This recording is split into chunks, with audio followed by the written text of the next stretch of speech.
આજે છે શ્રાવણનો 12મો દિવસ અને આજે આપણે જઈએ છીએ સમર્થેશ્વર મહાદેવ, જે લો ગાર્ડન વિસ્તારમાં, લો ગાર્ડનની બિલકુલ બાજુમાં મંદિર આવેલું છે અને અમદાવાદમાં આ વર્ષો જૂનું મંદિર છે.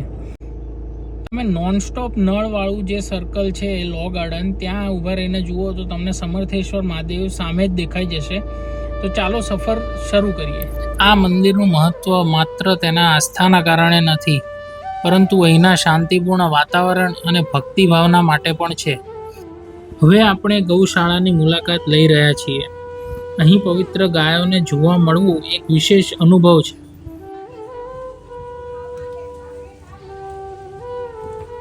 ગાય આપણા સંસ્કૃતમાં માતા સમાન ગણવામાં આવે છે અને આ જગ્યાએ તેમની સેવા અને કાળજી ખૂબ સારી રીતે કરવામાં આવે છે.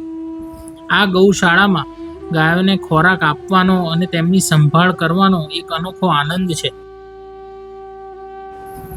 આ મંદિરમાં આવતા ભક્તો બાબા રામદેવને શ્રદ્ધા અને ભક્તિથી પૂજા કરે છે.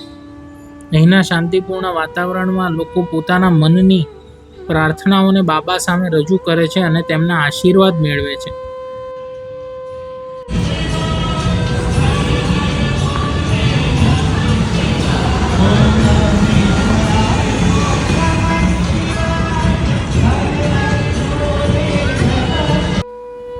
આજે આ શ્રાવણ મહિનામાં સમર્થેશ્વર મહાદેવ અને બાબા રામદેવના આશીર્વાદ મેળવી ગૌ માતાના પ્રેમ સાથે ચાલો આપણે આ દિવસને ઉજવીએ અને ભગવાનને પ્રાર્થના કરીએ કે તેઓ આપણને પણ પ્રેમ અને શાંતિપૂર્ણ જીવન અર્પે. આજનો બ્લોગ જોઈને આનંદ થયો હોય તો લાઈક કરો, શેર કરો અને અમારી યાત્રા સાથે જોડાયેલા રહો. જય શ્રી મહાદેવ. ઓમ નમઃ શિવાય.